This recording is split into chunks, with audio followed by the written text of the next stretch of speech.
अभी अपने कमरे में आई थी। मेरे पीछे मेरी नंद सायरा भी आ गई। सायरा को अपने साथ देखकर मैं हैरान हो गई। सायरा, जाओ ना, जाकर सो जाओ, सुबह बात करेंगे। मैंने उससे कहा तो वो नाराज होने लगी। भाभी, मुझे आपसे एक चीज चाहिए। हाँ बोलो, क्या चाहिए? मैंने जल्दी में कहा। मुझे बहुत नींद आ रही थी। भाभी, मुझे आपका ये सूट बहुत प्यारा लगता है, आप प्लीज ये मुझे दे दें, मैं आपको वापस कर दूंगी। मेरी नंद ने इस कदर मासूमियत से कहा कि मेरा दिल पिघल गया। वैसे भी वो मेरी छोटी बहनों की तरह थी। मैं उससे कोई चीज अलग न रखती, हमेशा उसकी मदद करती। हाँ हाँ सायरा, तुम जरूर ले लेना।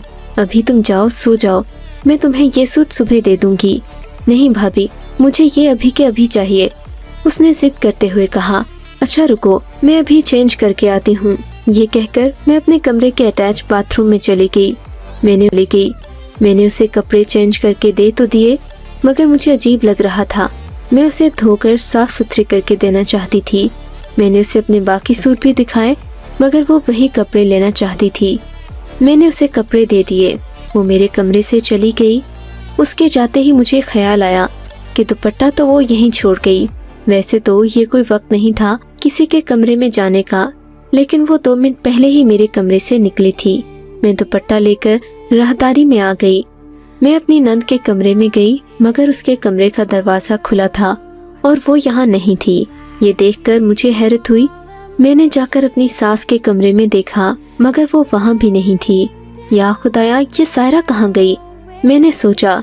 इतने में मेरी नजर बैरूनी दरवाजे पर पड़ी तो देखा सायरा वहाँ से अंदर आ रही थी। सायरा, तुम इस वक्त बाहर गई थी?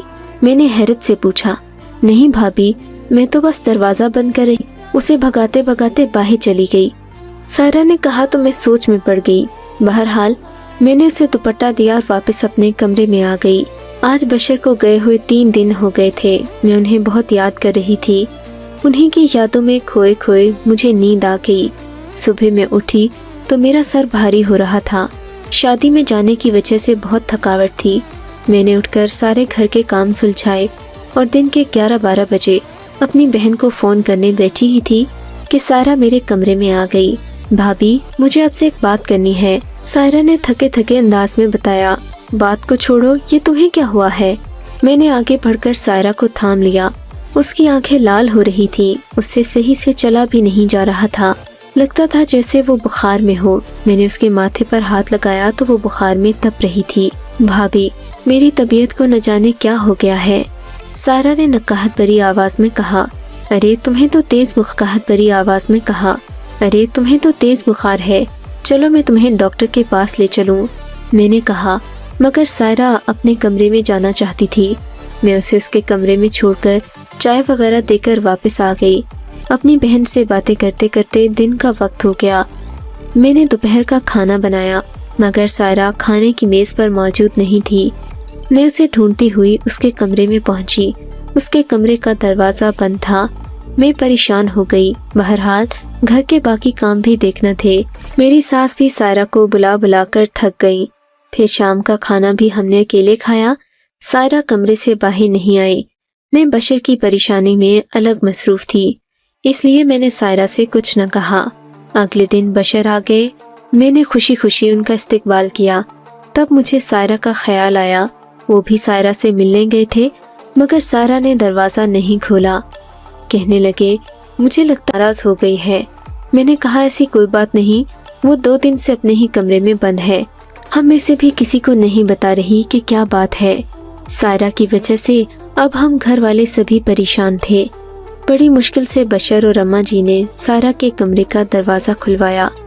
जब उसने दरवाज़ा खोला तो वो बरसों की बीमार नजर आ रही थी। उसके चेहरे पर सर्दी छाई हुई थी और उसकी आंखों के नीचे गहरे स्याह हल्के थे। इससे पहले कि हम सायरा से कुछ कहते, वो घर की दहलीज पर गिरकर बेहोश हो गई। हम जल्दी से उसे होश में लाने की कोशिशें करने लगे।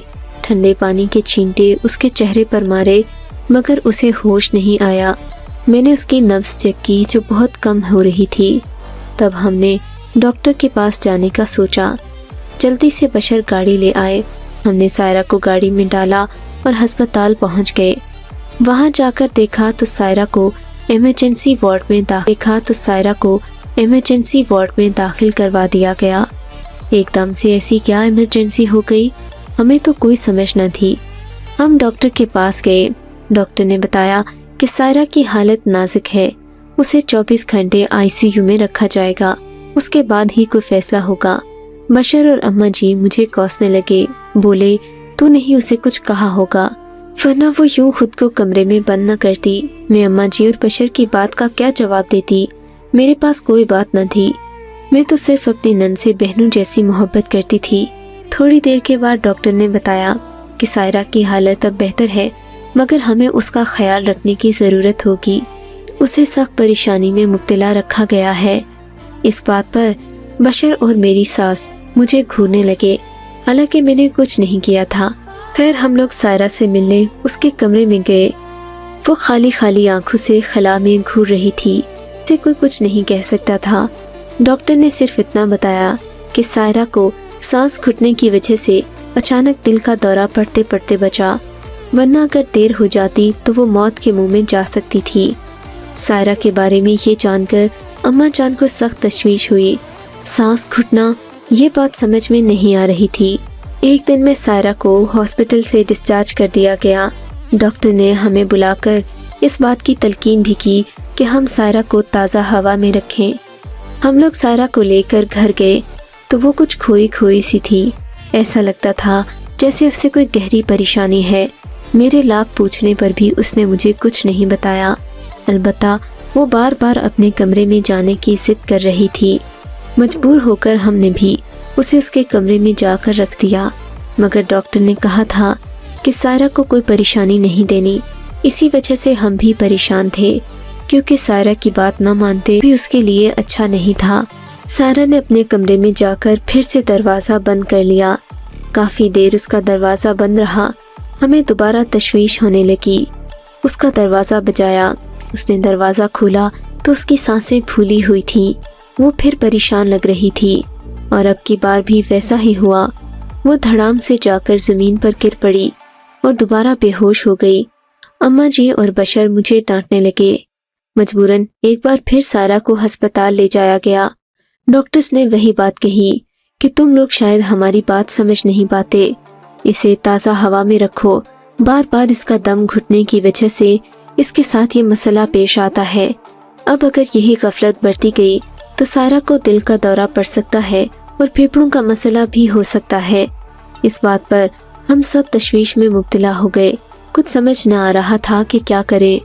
تب میں نے بشر سے بات کی کہ اب سائرہ کو اکیلے کمرے میں رہنے نہیں دینا چاہیے، اگر یہ ایسا ہی کرے گی تو اس کی صحت کو خطرہ ہوگا۔ بشر بولے وہ سب تو صحیح ہے، لیکن اگر بغیر جانے ہم اسے الگ کمرے میں رکھیں گے تو یہ الجھ پڑے گی۔ تمہیں اس کے بند کمرے میں جھانک کر دیکھنا ہوگا کہ اکیلے کمرے میں ایسی کیا بات ہے جو یہ ہمارے سامنے بیٹھنے سے کتراتی ہے۔ بشر کی بات بھی صحیح تھی۔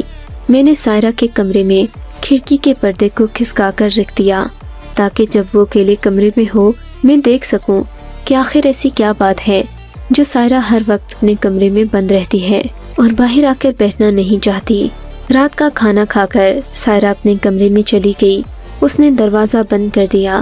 میں نے حسب معمول کھڑکی کا پردہ کھسکا رکھا تھا، اس بات کا شاید سائرہ کو علم نہیں تھا۔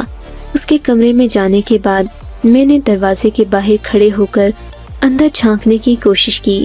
سامنے کمرے میں نظر تو یہ دیکھ کر میں حیران ہو گئی کہ سائرہ نے اپنے ارد گرد بہت ساری موم بتیاں جلا رکھی تھیں اور وہ ان میں چپ چاپ بیٹھی تھی۔ سائرہ نے اپنے بال کھول رکھے تھے، اس کا حلیہ عجیب سا تھا، اس نے سر پر چادر بھی نہیں اوڑھی تھی اور موم بتیاں اس کے ارد گرد جل رہی تھیں۔ اب مجھے ساری بات سمجھ میں آ گئی تھی کہ سائرہ کا دم موم بتیاں جلانے سے گھٹتا ہے۔ موم بتی سے ایک خاص قسم کی گیس نکلتی ہے جس کی وجہ سے انسان کو سانس کی بیماریاں ہوتی ہیں، اور اگر زیادہ دیر انسان موم بتی کے سامنے بیٹھا رہے تو اس کی سانس اٹک سکتی ہے۔ میں نے فوراً دروازہ کھٹکانا شروع کر دیا۔ اب کی بار سائرہ نے جلدی جلدی اپنے بال سمیٹے، موم بتیاں بجھا کر ایک دراز میں ڈالی اور دروازہ کھول کر غصے سے بولی، کیا بات ہے بھابھی، دروازہ کیوں بجا رہی ہو؟ مجھے اور کوئی بہانہ نہیں سوجھا۔ سائرہ मेरी जान, वो ज़रा मेरे कपड़े तो वापस कर दो जो तुमने एक दो हफ्ते पहले लिए थे। मुझे कल ज़रूरी काम पर जाना है। वो कपड़े मुझे दिन के 12 बजे पहनने हैं। अगर तुम मुझे अभी दे दोगी तो मैं धोकर छत पर डाल दूंगी। सुबह सूख जाएंगे तो मैं फंक्शन में पहन कर जाऊंगी। मेरी बात पर सायरा का गुस्सा ठंडा हो गया। ओह हाँ भाभी, आपके वो कपड़े वो तो मैं भूल ही गई। आप ऐसा करें, मेरा कोई जोड़ा ले लें। मैं आपको वो अभी नहीं दे सकती। क्यों भाई, मुझे तो अभी चाहिए। मैंने जोर दिया। वो कपड़े तो ना दे रही थी, मगर मेरी नज़र सामने हैंगर पर पड़ी। मेरे कपड़े सामने ही लटक रहे थे। अच्छा सायरा, बात सुनो, तुम कम से कम अपने कमरे का पर्दा हटा दो। डॉक्टर ने कहा है कि तुम्हें ताज़ा हवा की ज़रूरत है। मैंने ये कहकर सायरा के कमरे का पर्दा उतारना चाहा। भाभी, ये क्या कर रही हैं? मैं बिना पर्दे के कैसे सोऊंगी? कोई बात नहीं सायरा, इस घर में और कौन गैर है? तुम्हारा भाई ही तो है और अम्मा जान है। तुम क्या करो? मैंने आगे बढ़कर पर्दा उतारना चाहा। सायरा मुझसे लड़ पड़ी। भाभी, आप अपने काम से काम रखें, मैं अब बिल्कुल सही हूँ। अच्छा ठीक है, मैं अब जाती हूँ, सुबह बात करेंगे। मैंने सायरा से जिद करना मुनासिब नहीं समझा। कमरे में आकर मैंने बशर को सारी बात बता दी। मैंने उन्हें बताया कि सायरा का सांस बार बार बंद होने की यही वजह है। मेरी बात पर वो भी हैरान हो गए। बोले, सायरा को ऐसा करने की क्या ज़रूरत है? लाजमन वो कोई तजर्बा कर रही होगी। तुम मेरी बहन को जानती तो हो। मगर मैं इस बात पर यकीन नहीं कर पा रही थी कि सायरा ये सब बिला वजह कर रही है। खैर, मैं उस वक्त बाथरूम में चली गई। मैंने एक टब में सर्फ डाला और वो कपड़े जो सायरा को एक हफ्ता पहले दिए थे उसमें डालने ही लगी कि मेरी नज़र अपनी कमीज के गले पर पड़ी। देखा तो वहाँ अंडे के छिलके लगे थे। मुझे सख्त हैरत हुई। मैंने कपड़े को पलट कर देखा। काफी जगहों पर अंडे के छिलके और अजीब सी बदबू वाला महलूल लगा हुआ था। मुझे बहुत गुस्सा आया। सायरा ने मेरे कपड़ों का ये क्या हशर किया? मैं सोचने लगी। सारे कपड़े गंदे कर दिए, अजीब सी बदबू आ रही थी। मैंने कपड़े जल्दी से सर्फ में भिगो दिए और मजीद पानी डालकर उन्हें खंगालने की कोशिश की।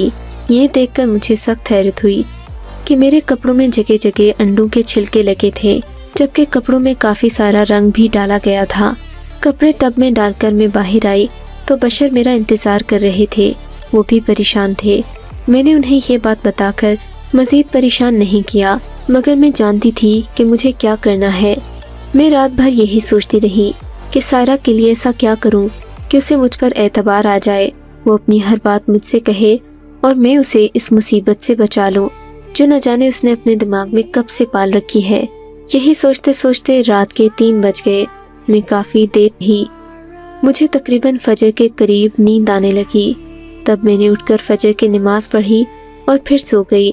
अब तो मैंने सुबह लेट ही उठना था, मैं जानती थी, क्योंकि रात को काफ़ी देर से नींद आई थी। मगर सुबह के तकरीबन 7-8 बजे मैंने अपने घर में सख्त शोर की आवाज़ सुनी। मेरी सास रो रही थी, जबकि मेरे शौहर भी ऊंची आवाज़ में बातें कर रहे थे। मैं फ़ौरन गड़बड़ा कर उठी, बाहर गई तो देखा घर में हमारे कुछ रिश्तेदार भी मौजूद थे, जबकि अम्मा जी का रो रो कर बुरा हाल था। अम्मा, क्या हुआ है? मैं जल्दी से अपनी सास के पास पहुंची तो देखा सामने मेरी नंद सायरा चारपाई पर बेसुध पड़ी थी। उसके मुंह से खून आ रहा था और बाल बिखरे हुए थे। अम्मा जी, इसे क्या हुआ है? मैंने आगे बढ़कर अपनी नंद का सर गोद में ले लिया। बशीर ने मुझे जल्दी जल्दी सायरा को संभालने का कहा और खुद गाड़ी लेने चले गए।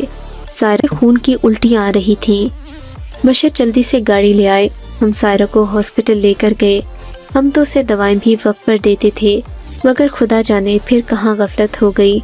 सायरा को अस्पताल पहुंचाया गया, मगर हॉस्पिटल वालों ने उसे आईसीयू में दाखिल कर लिया। सायरा की हालत बहुत नाजुक थी। डॉक्टर्स ने हमें बताया कि सायरा ज़िंदगी और मौत की कश्मकश में है, और सबसे मुश्किल बात ये थी कि उसकी बीमारी की समझ न आ रही थी। डॉक्टर्स भी सुबह शाम टेस्ट कर करके थक गए थे, मगर बीमारी का इशारा नहीं मिल रहा था। अगली सुबह 4 बजे हमें ये खबर मिली कि सायरा इस दुनिया से जा चुकी है। अम्मा जी का तो रो रो कर बुरा हाल था। वो भी मुझे ही मनहूस कह रही थीं। कहती, तू मेरी बेटी को खा गई है, न जाने तूने क्या किया کہ میری بیٹی ہمیشہ کے لیے مجھے چھوڑ کر چلی گئی۔ میں ان کا دکھ سمجھ سکتی تھی، اسی لیے خاموش رہی۔ کسی کو بھی یقین نہیں آ رہا تھا کہ ایک جاتی تھی، اسی لیے خاموش رہی۔ کسی کو بھی یقین نہیں آ رہا تھا کہ ایک جوان لڑکی ایک ہفتے کے اندر بیمار رہ کر زندگی کی بازی بھی ہار سکتی ہے۔ سائرہ کو اس دنیا سے گئے ہوئے 40 دن گزر چکے تھے۔ میں سائرہ کے کمرے میں گئی، میں نے اس کے کپڑے صدقہ کر دیے۔ اب سائرہ کا کمرہ تقریباً خالی رہ گیا تھا، صرف اس کی ایک الماری تھی جو اس کے بیڈ کے پاس رکھی تھی۔ الماری پر ہر وقت ایک موٹا سا تالا رہتا تھا۔ سائرہ کے جانے کے بعد اگرچہ اس کی چیزوں کو امانت رکھنا چاہیے تھا، لیکن اس کے بیڈ کے پاس پڑی کچھ چیزوں نے مجھے اس تالے کو توڑنے پر مجبور کر دیا۔ میں دیکھنا چاہتی تھی کہ اس کی الماری میں ایسا کیا رکھا تھا، اور ان دنوں جب وہ بیمار ہوئی اس کی کیا سرگرمیاں تھیں۔ میں نے تالا کھولنے کی کوشش کی، مگر وہ الماری کے اندر بنا ہوا تھا، اس لیے کھول نہیں پائی۔ مستری کو بلوا کر بڑی مشکل سے وہ تالا توڑوایا گیا۔ اس کے اندر سے کتابوں، اور میں ایک ایک کر کے وہ کتابیں دیکھنے لگی تو میرے ہوش ہی اڑ گئے۔ وہ کتابیں حکیمی نسخوں سے بھری پڑی تھیں۔ دراصل میری نند بچپن سے ہی لنگڑی پیدا ہوئی تھی، اس کی ایک ٹانگ میں نقص تھا، چلتے ہوئے وہ لنگڑا کر چلتی۔ اس بیماری کو ختم کرنے کی ہم نے بہت کوشش کی، مگر ڈاکٹرز نے جواب دے دیا۔ خدا جانے کب سائرہ حکیموں کے چکروں میں پڑ گئی۔ پہلے تو اس نے نسخے اور عمل وغیرہ شروع کیے، اور پھر ایسی چیزیں کرنے لگی جن کا حقیقی دنیا سے کوئی تعلق نہیں تھا۔ میں نے سائرہ کی ڈائری وغیرہ پڑھی تو مجھے اندازہ ہوا کہ وہ اپنے لنگ پن کی بیماری کسی صحت مند انسان میں منتقل کرنا چاہتی تھی۔ اسے کوئی اور شکار نظر نہیں آیا تو اس نے مجھے ہی نشانہ بنانا چاہا۔ خدا کی کرنی کہ سائرہ نے مجھ سے کپڑے بھی اسی مقصد کے لیے لیے تھے، مگر اس کا عمل تو کام نہیں کر سکا۔ البتہ موم بتیوں اور دیگر چیزوں کے استعمال کی وجہ سے اسے سانس کی تکلیف ہو گئی۔ سائرہ کو بر وقت اس بات کی سمجھ نہیں آ سکی، کیونکہ وہ ان چیزوں کو صرف اور صرف جادو کا اثر سمجھتی رہی۔ جب اسے دل کا دورہ پڑا تو وہ بھی دم گھٹنے کی وجہ سے ہوا، مگر چونکہ ہمارے وہم و گمان میں بھی نہ تھا کہ سائرہ اپنے کمرے میں بیٹھ کر کیا کرتی ہے، ہم اس بات سے بے خبر رہے۔ اب حال یہ تھا کہ سائرہ کو کچھ کہہ بھی نہیں سکتے تھے، کیونکہ اماں جی یعنی کہ میری ساس اس کی بیجا حمایت کرتی، اور پھر خود سائرہ کسی کی بات نہ سنتی۔ اپنی مرحوم نند کے بارے میں یہ سب جان کر مجھے بہت افسوس ہوا۔ کاش وہ ایک بار بھی مجھ سے کہہ دیتی تو میں اس کے لیے دعا کرواتی، کوئی نہ کوئی حل نکالنے کی کوشش کرتی کہ میڈیکل کی دنیا میں ہر چیز کا علاج موجود ہے، مگر اس نے غلط راستہ اپنایا اور اپنی بیماری مجھ میں منتقل کرنے کی کوشش کی۔ خدا ایسے لوگوں کو ہدایت دے، اور ہدایت کے ساتھ ساتھ صبر بھی دے کہ وہ بجائے اس کے کہ وہ ان کمیوں کو حل کرنے کے لیے کسی آسان راستے کو تلاش کریں۔ اب سب سے درخواست ہے کہ میری مرحوم نند کی مغفرت کے لیے دعا کریں۔ میں اسے دل سے معاف کر چکی ہوں، چاہتی ہوں کہ خدا تعالیٰ بھی اسے معاف کر دے۔